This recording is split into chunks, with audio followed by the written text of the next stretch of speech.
Triangle again. What is it with me and triangles today? Alright. So, I did my tall rectangle.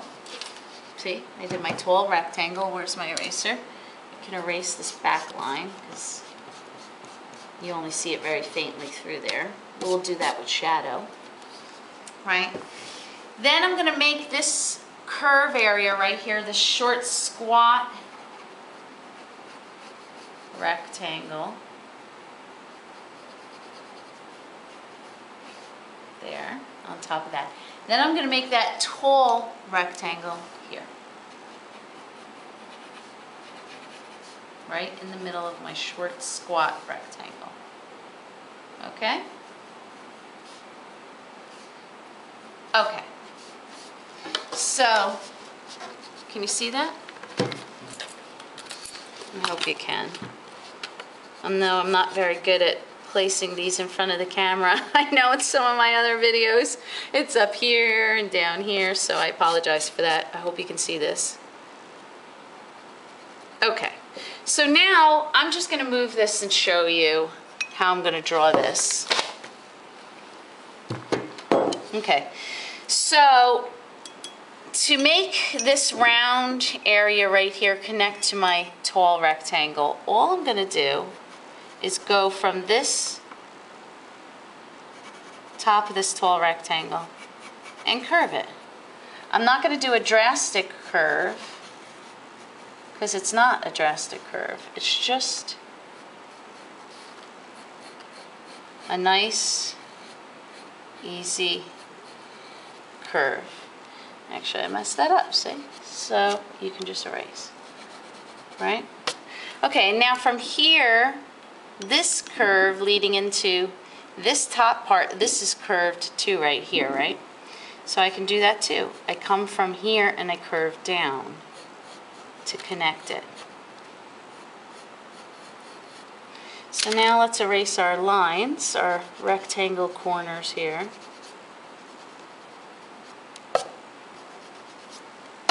This one's terrible.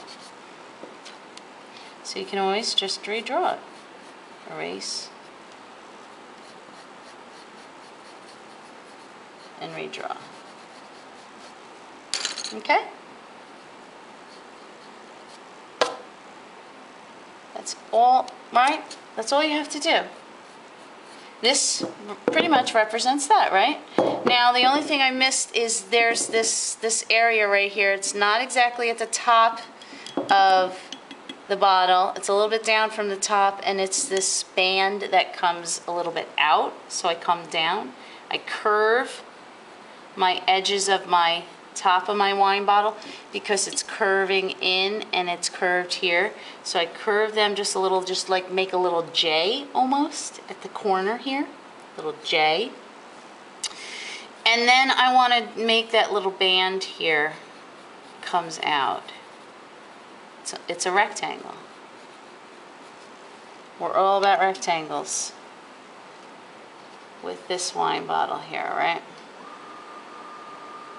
Okay? Perfect. All right.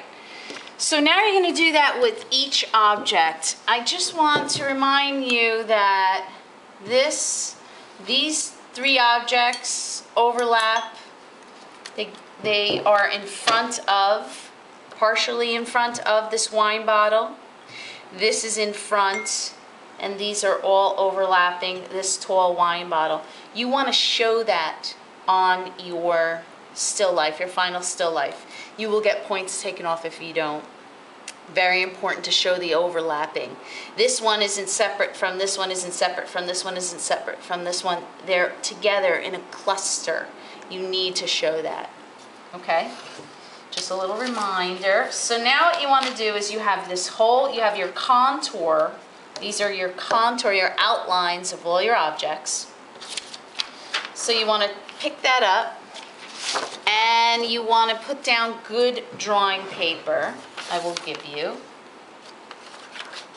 And you want to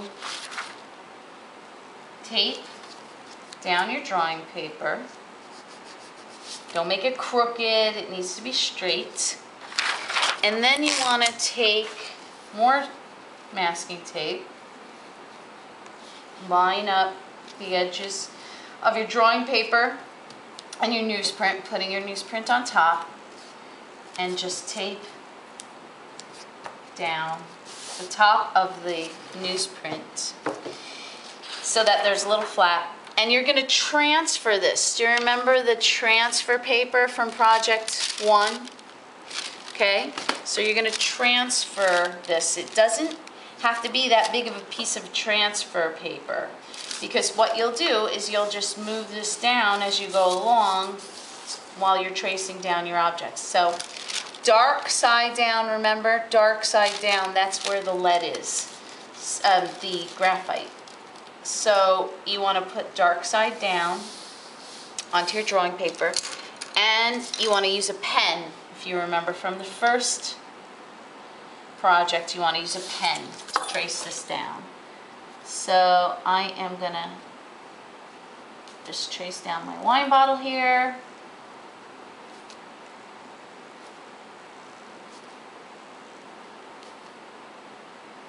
And we will start shading it.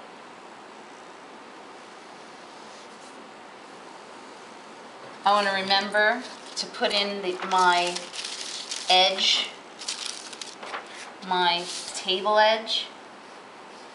Very important. You'll also lose points if you do not have a table edge in your still life.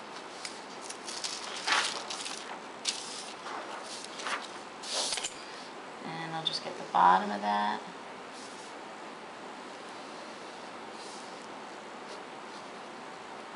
Okay, you're going to transfer down all your objects down on here. It's transfer paper. Take out your transfer paper, put it to the side. Take your newsprint, you can put that in your portfolio. And now we're going to start shading this. So just remembering our pencil leads. Also, ebony pencil is a new pencil we're going to be using. That is the darkest lead out of all the leads that I'm giving you. That's the darkest lead. Okay, so you want to leave that for the last thing you do. That's one of the last things you do. Okay, so I am going to start again with a 4B pencil lead. Just a reminder, actually, from our pencil and value exercise. No matter what pencil you use, let's just say, here's a 6B, okay? That's pretty dark, right? But you can get really dark with it if you put enough pressure on it, or you can get light with it, putting no pressure on it. So you could just use one pencil and just vary your pressure you put on it, okay? I'm gonna start with a 4B. Okay. So now, whoops, okay. So now I am looking at my wine bottle. I'm just going to do the top for sake of time. And I'm going to start putting in my contour shading lines. I'm following the contour of the bottle. In other words, my bottle here is vertical. My lines are vertical. I'm not going to put in the shading like this. I'm not going to put in my shading like that. First of all, it's sloppy.